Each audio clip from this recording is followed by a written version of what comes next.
Now, I was very excited about this episode because I'm a big fan of Sendgrid. You guys came out, and it was like, I think it was like you and Postmark and maybe like one other company sort of just dominated the space out of nowhere. And for transactional, you guys like invented transactional email. Yeah, so our founders, Isaac, Tim, and Jose, were part of the first Techstars class. And we were I believe, the first Techstars class first Techstars company to go public. So we're a tremendous success from that side of things, and we owe a lot to the Techstars program. No. And Isaac was a serial entrepreneur. And so each company he set up, he would have to go and solve the password reset use case. And felt like it shouldn't be as hard as it was. The amount of unicorn magic that was needed to actually get that password reset email to the inbox was tremendous. And he thought, well, maybe I can solve this problem for some other folks and start a company around it. And here we are now, like 80,000 customers later. I love it. Turns out it was a pain point. How did you come across Sendgrid? How did you get into the family over there? Oh my goodness. It was a convergence of just a bunch of things that was pretty magical. I realized that I had been in a big company, Cisco, for long enough. I have nothing but good things to say about Cisco, and it's a big company. It was time to get back to something smaller. And I met with a friend of mine to find out, okay, so here are my list of 47 things I'm looking for in my next job. Who in Colorado could meet these sort of requirements? And he listed 4 companies. Sendgrid was one of them. And then, completely unrelated, Sendgrid cold called me the next week, wondering if I was interested in leading engineering. Yes, I am. Yes, you are. I love those moments in life when like the serendipity and the timing and everything just falls into line. Like those feel like the good, right moments, like when you're at the intersection of like life. Oh yeah. Oh yeah. And are you still in Colorado? I am. My family actually goes back 4 generations here. So my great grandfather was a carpenter, and he built some of the historic buildings here in Denver. And so I left for 5 years, but came back as soon as I could. Where was your visit to? So I went to University of Oregon for my master's, and then down to Santa Cruz, California for my first job out of school, and then came back so my kids could know their grandparents. That's incredibly important. I'm a native, multi-generation native in the town that I live in. Okay. And so we've got all the family here, and it just, I mean, I've traveled everywhere, but the nature where you are is insanely beautiful. It is. And same here. I live in, it's been rated #1 beach in the world, like multiple times in the past decade. And so it's called Sarasota, Florida. It's an hour south of Tampa, but the sand is like this white baby powder. That's why everybody likes it. Oh, wow. Mm-hmm. And so I love the fact that we have the family nearby, and it's very useful for the kid not to grow up alone. Yeah, indeed. And so you do this program to help emerging leaders sort of understand what it takes. You do this from your home? Yeah, no. So from the office, we have a team of about 11 people out there. Mm-hmm. You have a very homey office. I know. Well, it used to be actually a therapist office. Oh, okay. Yeah. So when we expanded, we started out in a small office, just hold 2 or 3 people, and then we did. So I'll give you the quick story if you'd like. I would love. the origin story. So I was at this point in my career, I had an app agency and we just did contract work, had it for like a decade, right? We had about 15 people and I'd saved up some money. And as my first daughter was being born, I thought, I'm going on this 20-year career stretch right now, right? Like it'll go, everyone says it goes by so fast. I'm just going to listen to the smart people. And do I want to be, right? Do I want to be, doing contract apps for another two decades? And Yeah.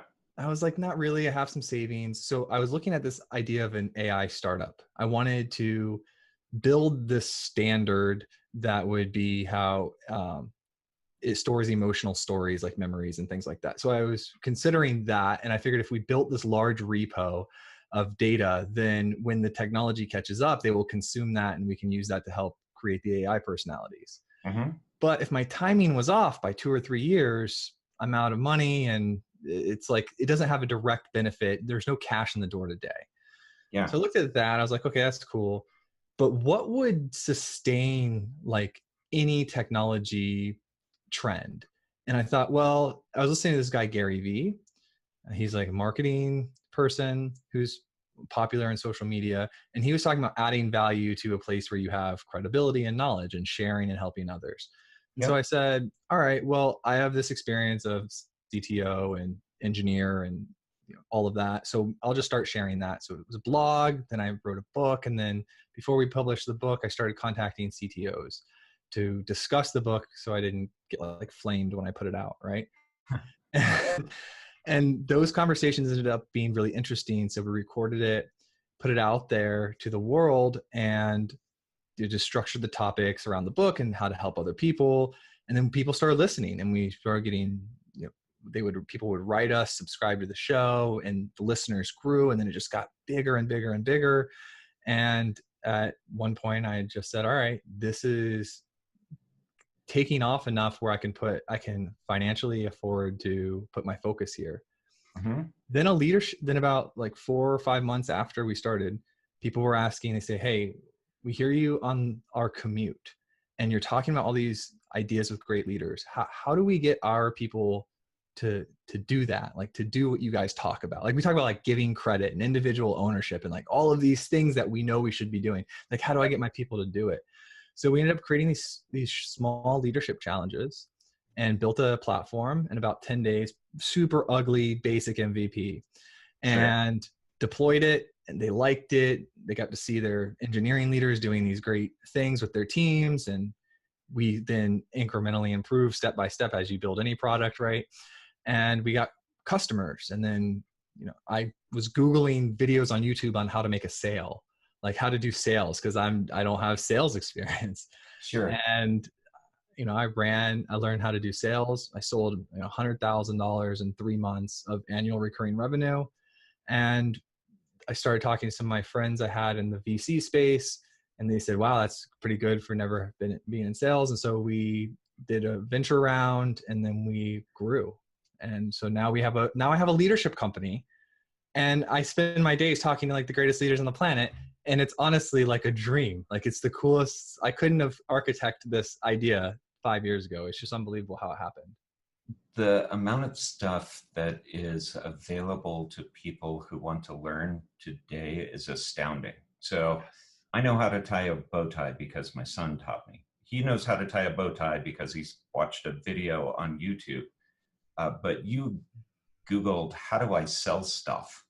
And now you have a company. So that's pretty amazing. Yeah, there's this guy named Brian Tracy who was popular in the 80s. He was like you would buy his VHS tape and it was like do like the old 80s music, and it was like, today we're talking about sell. He was like, his analogies were selling a vacuum door to door. But the thing about it was I had watched like 4 or 5 different people, and there was something about his professionalism and his personality. I said, I want my brand to be that style as a person. Okay. And so I learned his selling style, which is, now that I'm learning more about, it's just, we're only useful to people who have the need. And so it's just really raise your hand. Who has this need? Okay, here's the information about our product. And then, you go through it. And because, that's, I don't know, we're just really good at the one thing that we do. And I like that. It makes it simple. That's excellent. Yeah. Sorry, I don't know.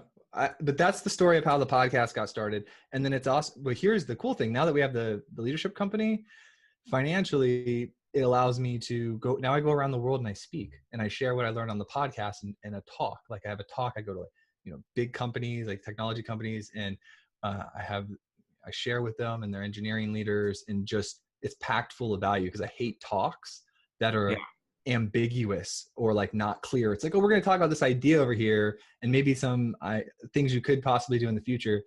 I was like, we need tactical, like I'm an engineer by trade. Like I need some steps, Yeah. So how can I help you today? What can I tell you that would be interesting? Your biggest lesson as you became a first-time leader? Ooh, my biggest lesson as I became a first-time leader was that I needed to wear my big boy pants to work every single day. Biggest mistake I made in my career was around configuration UI for a pretty technical product that we had developed. I felt like we needed to burnish off all the magic that the thing could do and just focus on some simple customer use cases and hard code a UI around that.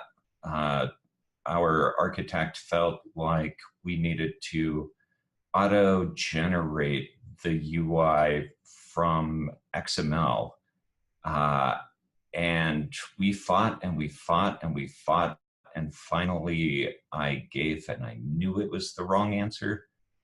And lo and behold, a year later, we ended up throwing that thing in the dustbin, and it wasted a lot of money. And that was my realization that, oh no, my decisions matter a ton. And sometimes being a leader means not being enjoyed in the moment. And I just need to wear my big boy pants and take it. I love it. That's like amazing advice. Wow. I'm going to like just take a moment and take all that in. What's your leadership style as a whole now? Leadership style as a whole varies based upon stage of company I'm at. So Sendgrid, now Twilio, is my third run at taking a company that was relatively small and chaotic and growing it into to late growth stage, putting structure, order, and these sorts of things. In the early moments, it's a lot more hands-on, benevolent dictator. And once a team is in place, once people understand how we're going about things, it becomes much more coach, mentor. These days, I'm actually working with the skip level, the next generation beyond my leaders, trying to help them understand how to be subversive within the system that we've got right now. How to accomplish what they need to get done by working around the rules that we've got in an intelligent way. Do you have any examples or situations off the top of your head that? Great example. We have a just brilliant front-end principal engineer who has been very passionate about the way that we've done things and the need to re-architect here or there. I encourage him to take that next step and actually work with teams from other sites to come up with a framework that would support all of the different UIs that we were trying to develop, and then not ask permission so much, but just go ahead and start making that happen. And he went ahead and formed a Tiger team around it, built the framework. We pulled in somebody from one of our other UI teams, so that's now making its way back over there.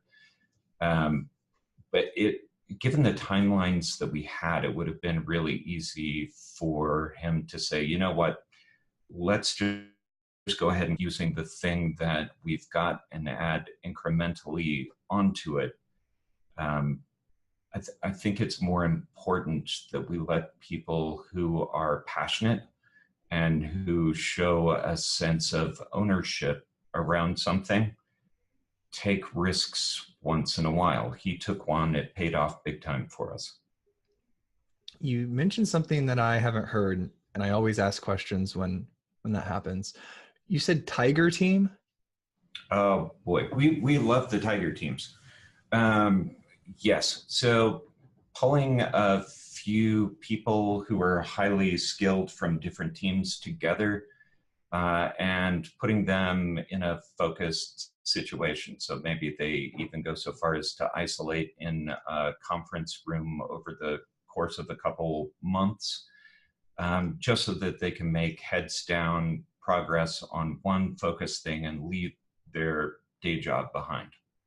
It's like an internal on-demand think tank. Yeah, that's a great way of looking at it. Is this from a book? Do you have a continued reading on this? I mean, I get it high level, but if I wanted to dive deeper into the Tiger team concept, is there literature on it? I bet you could find a YouTube video. I bet I could. I didn't know if it was something Craig came up with. No, it is not a Craigism whatsoever. There's a word for it. It's Craig. There's not a Craigism. We've got the list of those on the wall. No, that is by no means a Craigism. Something that we do here that's actually a little bit unique with respect to Tiger teams. When you pull a Tiger team together, they've got just something that is mission critical for the company. They get isolated from all the day-to-day. When they are successful, it's so easy to give them all of the accolades and just sort of cheerlead the efforts that they've made.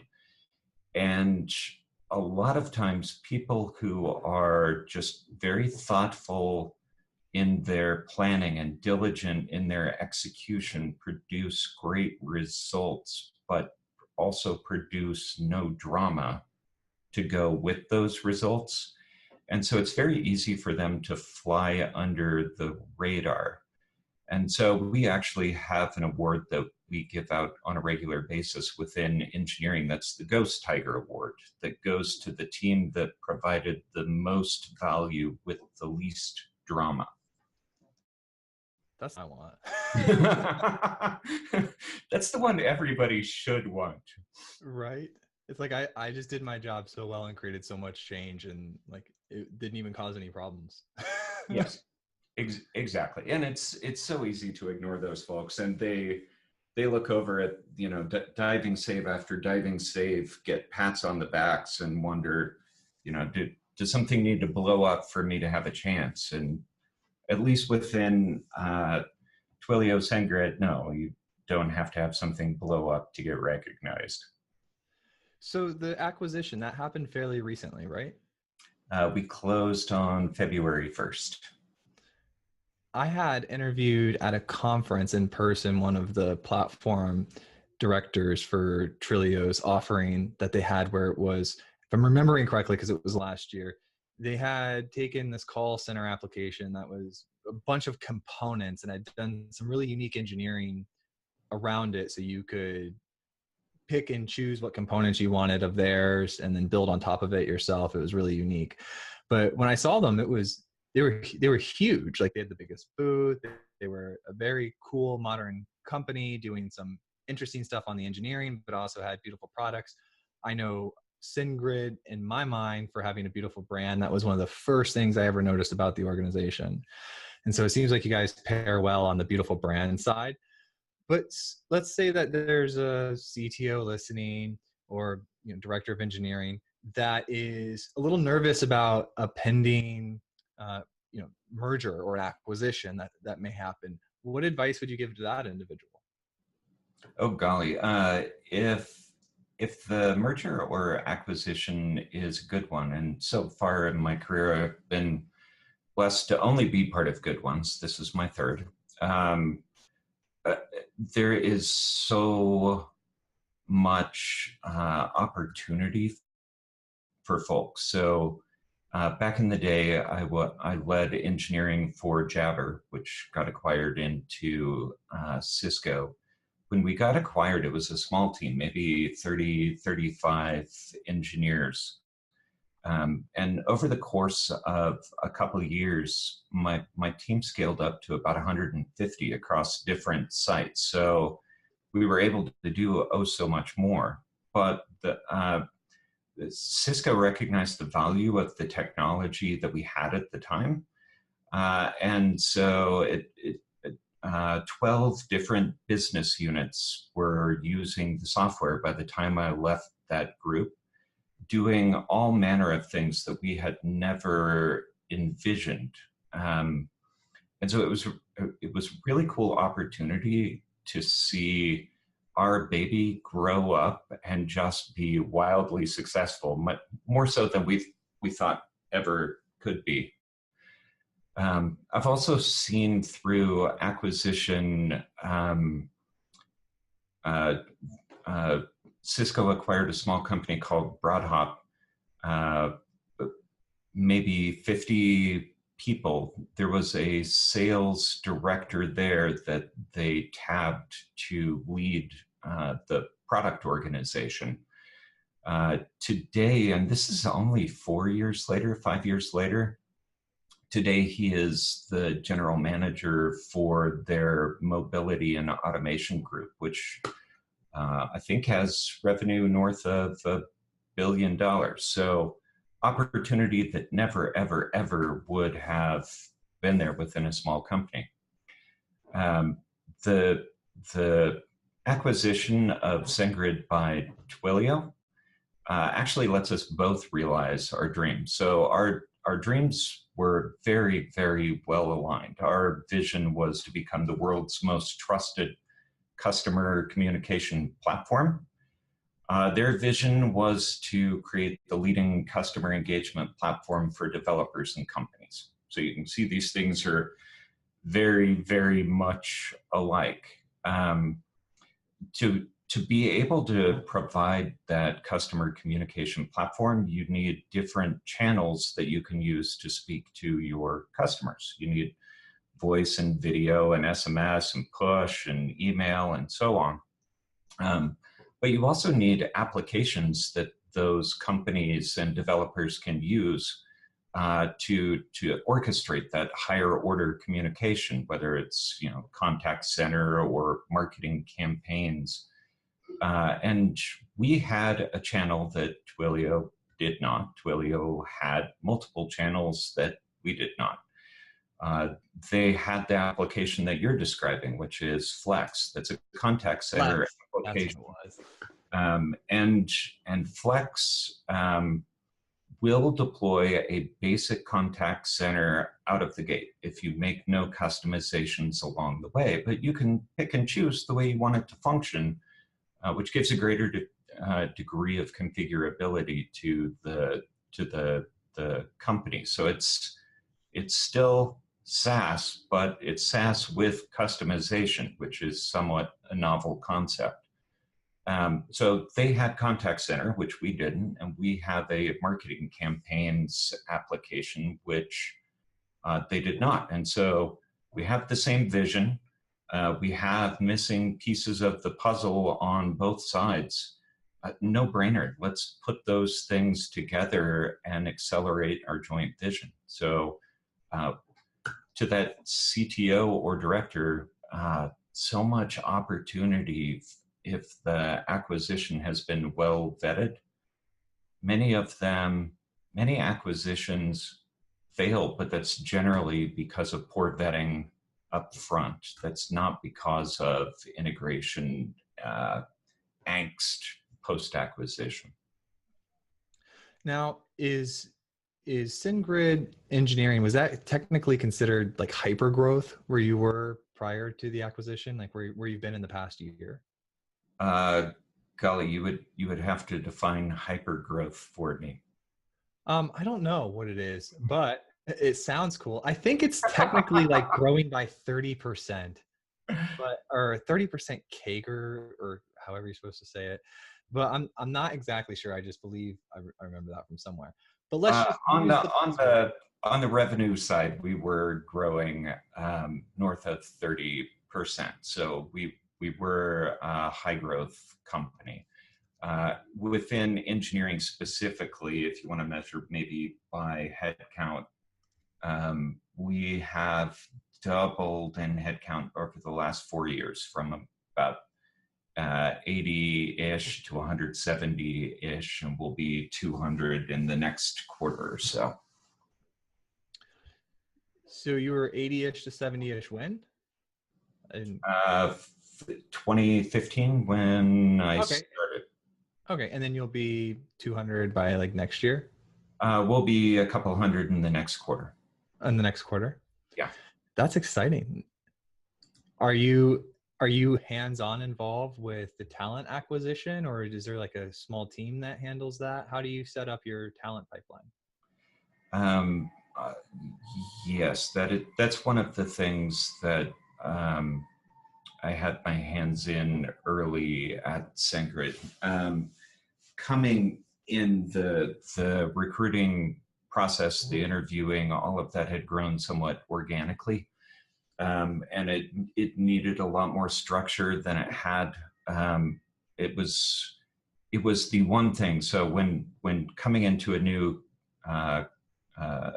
job, there's a great book out there called The First 90 Days that I would recommend to anybody, that lays out, how do you identify what type of situation you're coming into? How do you adjust your strategy based on that? How do you manage up? How do you set your list of criteria that you want to start knocking off? And it makes the great point that, first 30 days should be all about note taking and listening and not getting involved in making big changes.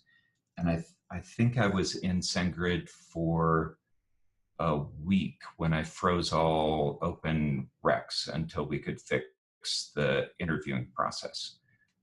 Because there's not much that you do as a leader that's more important than bringing in that next generation of leaders and making sure you get that right. And we didn't have a system in place that would ensure that. So we have revamped the recruiting process a couple times now. I would say that versus other companies that I've been at, where we put more of the burden on the hiring manager's shoulders than most companies. I've seen recruiting used as a crutch. We have very effective recruiters who can go out and source talent and do basic screening and get the right candidates and close and all of that.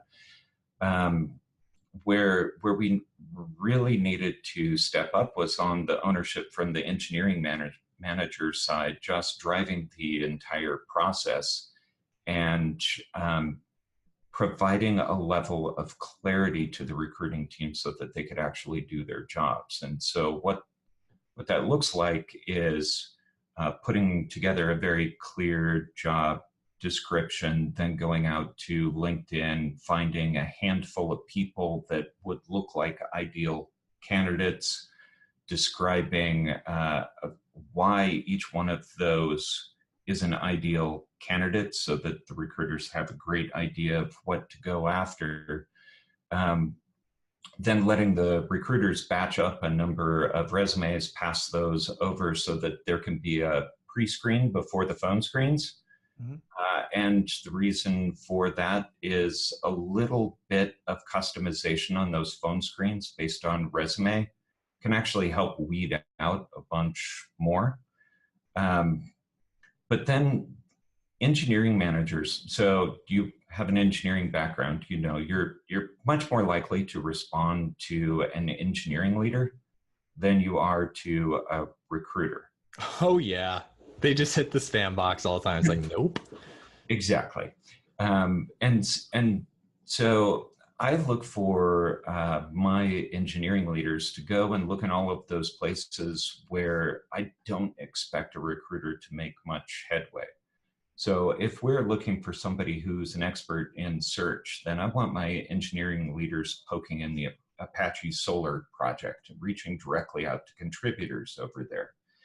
And so it just ends up being a much more active process on the part of the hiring manager. Actually, I'm an engineer, so I have crazy ideas all the time, right? Like products. It's just something that happens to us by default. Sure. And one day I was thinking, all these recruiters are, contacting me, and there's no way and I got on the phone with one of them once, right? Talked to them.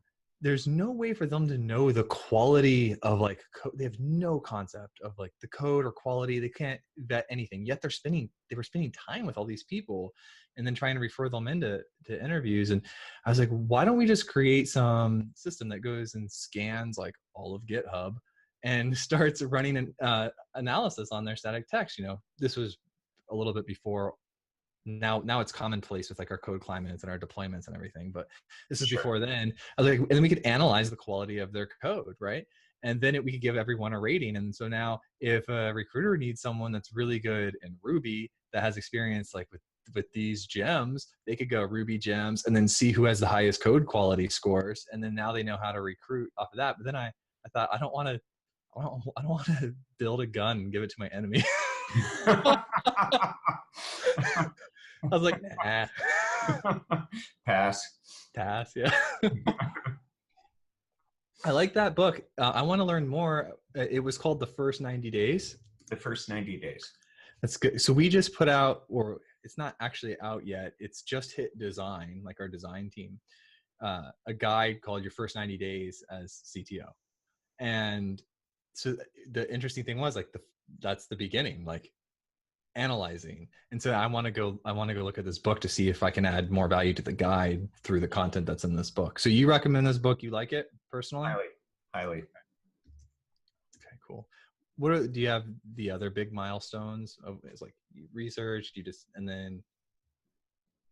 So there's first 30 days is all about analysis, figuring out which situation you're in. The next steps vary based upon whether you've got a turnaround or you've got some other sort of situation, but it gives just very helpful pointers about how to manage set expectations such that everything's on fire. The world has been napalmed. I appreciate that there are trash can fires over there. These are the top 3 things that we're going to address over the next 60 days. And all the rest of those fires, they're going to get pushed out. And just taking the time to build the comprehensive plan so that you're not coming from a position of reactivity, but you're actually looking at the problems strategically. It was something that I actually talked about when I was interviewing for my leadership team, which is, okay, I need to understand how you can identify problems, priority sort, and then not select all, because I guarantee you, if you go after the first fire you see, you're probably going after the wrong thing.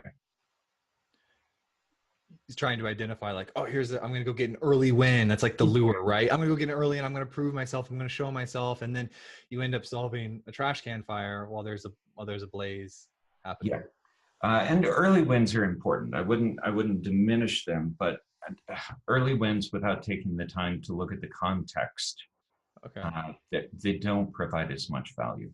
You want contextually aware strategic early wins. Yeah. All early wins are not equal.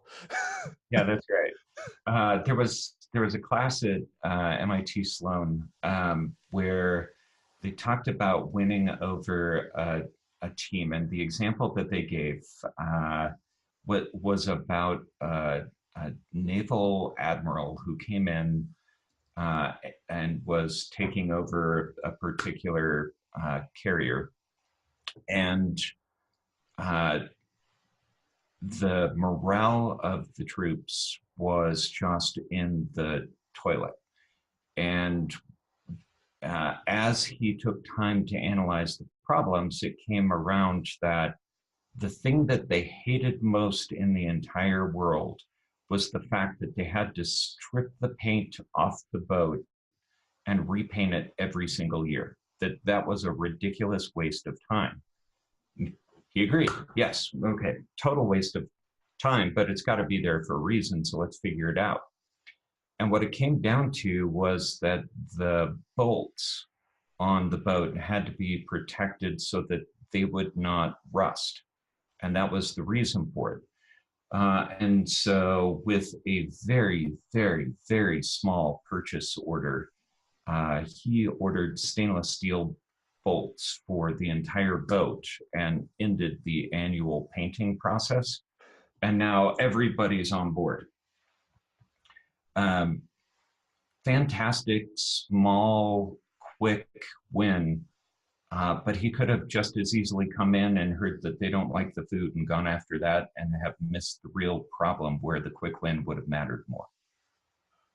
I love that story. That's a good one. Yeah, it is. So do you have specific techniques that you use to drive innovation? Or I know that's a big buzzword and it's kind of ambiguous, but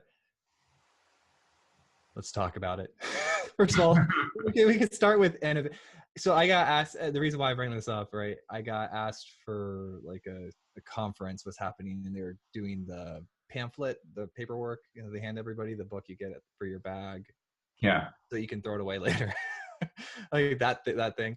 And they asked me for a quote and the question was, what is innovation to you? And I mean, I felt like it was a boring response because I was like, it's just small incremental improvements over time. Like that's just what the word means. But companies sometimes will take innovation and make you think that it means something like entirely new and different. And a market can really only withstand like 10% innovation at a time. And so like, do you talk about, first of all, let's start at the beginning. Do you talk about innovation on your team? How do you talk? If I say that word over there, if I talk to your leadership team over there about innovation, what are they going to tell me? Oh, golly. Probably depends on who you talk to. So number one, I agree with you that innovation is often just small improvements over time. And it's really easy to focus on innovation as, oh my goodness, brand spanking new product, new market that you're going after. We do have a process around that I'll talk about in a moment. But I think that what gets lost is that innovation shows up in your process. Innovation shows up in your tooling. Innovation shows up in how you lead. It's not just about product innovation. And I think that you would lose people talking about innovation for those contexts. People here would know it as ownership, acting like an owner. Like if you see problems, fix it. If you have great ideas, feel free to be subversive. And in fact, I'll even happily coach you on how to get around the system that's causing you problems. If you want to get around dependencies between teams and you want to develop together, have an internal open source movement. Like just get around the system. That's innovation. On the product side, we actually do think about the world in terms of horizon. So horizon one is for Sendgrid has historically been around transactional email. It is a problem that is solved well where we can be the market leader and we look to drive continued differentiation, higher scale, more trust with the customers. But that's not groundbreaking sort of feature changes. The second horizon is that next business that's going to launch, which for us has been marketing campaigns. And there's a lot more opportunity to do new things and go after new markets. Then there's Horizon 3, where we've traditionally had a labs program. And the labs program has a formal process around how they validate that the innovation is something that the world would actually want. And so it starts with a press release. So they put together the press release around, hey, this magical thing that doesn't actually exist has just been created. And then they get that in front of customers to get their reaction. And they look to make sure that the reaction is actually visceral, because people will be polite. They'll tell you your idea is a great idea, but they wouldn't buy it. And so there needs to be an emotional reaction to that press release to say, okay, now we're on the right track. And the next step is that prototype.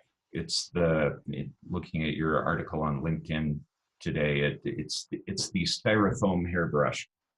Right. Getting that in front of customers and saying, here's our interpretation about what a solution would look like that addresses the problem that we talked about in our press release.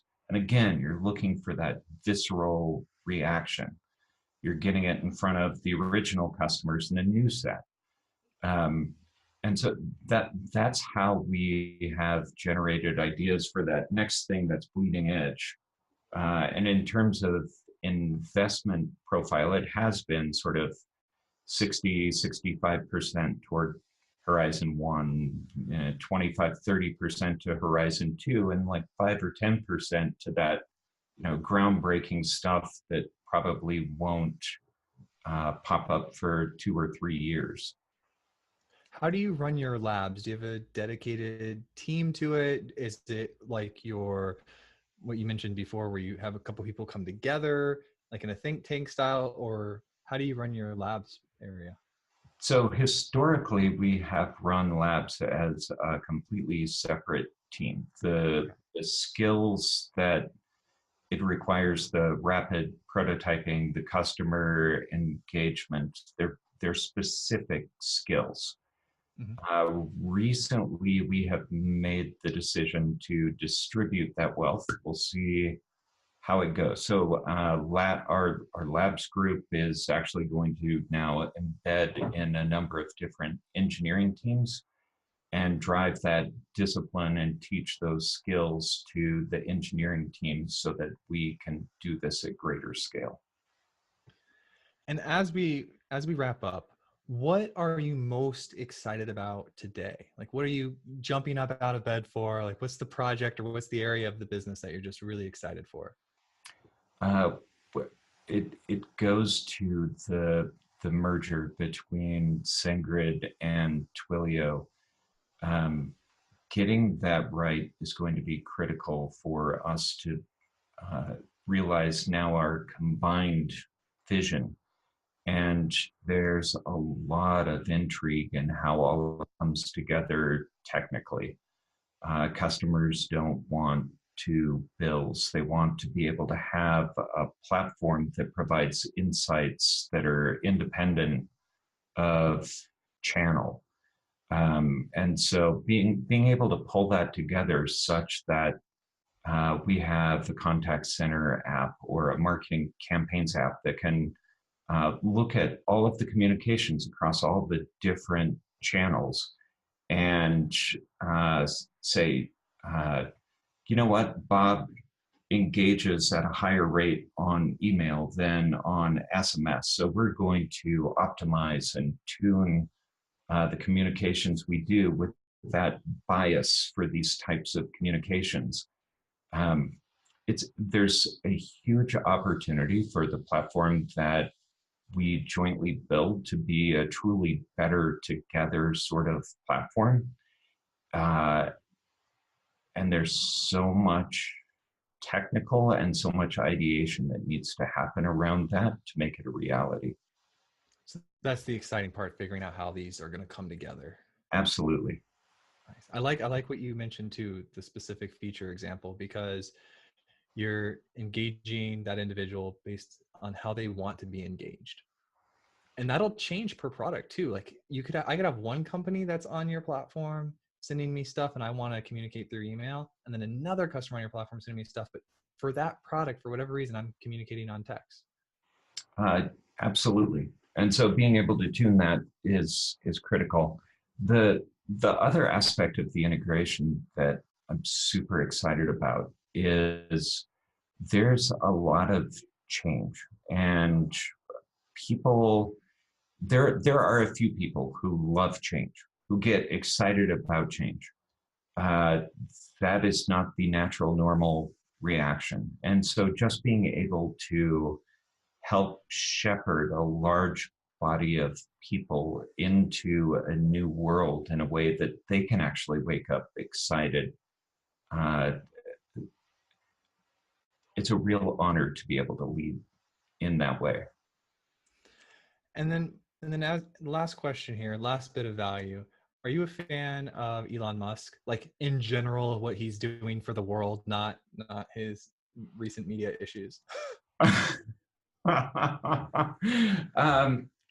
So I drive a Tesla. So Okay. at some level, I've got to be a fan. The notion of being the world's biggest battery company that happens to sell cars as an example of where you can use them, I love that. I was actually having a conversation about Elon with my son, who's in a computer science program.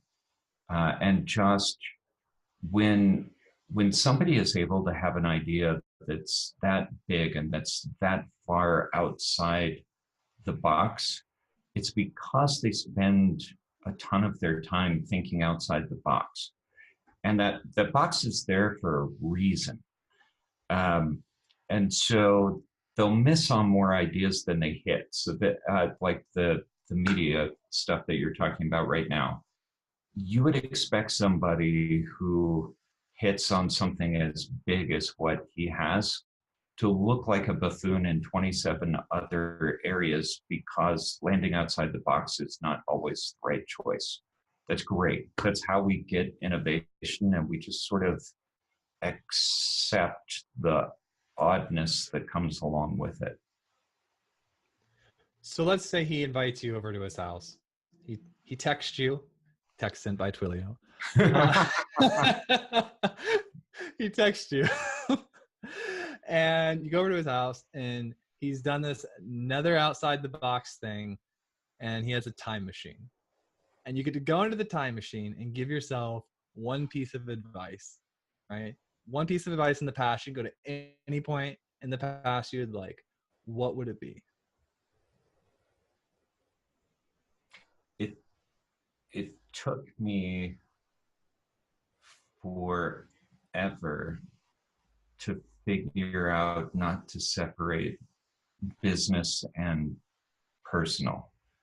And I think the advice I'd go back to just starting out engineering line manager me, and let me know, you know what, it's okay to have all the personal relationships with all the people and be your authentic self, and let folks know, you know what, today I'm just having a really rough day and I'm probably going to be cranky, and it has nothing to do with you. And appreciate people for their authentic selves. Listen better. It would have made a huge difference. What I admire in the leaders who I respect the most is that they're genuinely good human beings first. I love it. That it's like our tribe.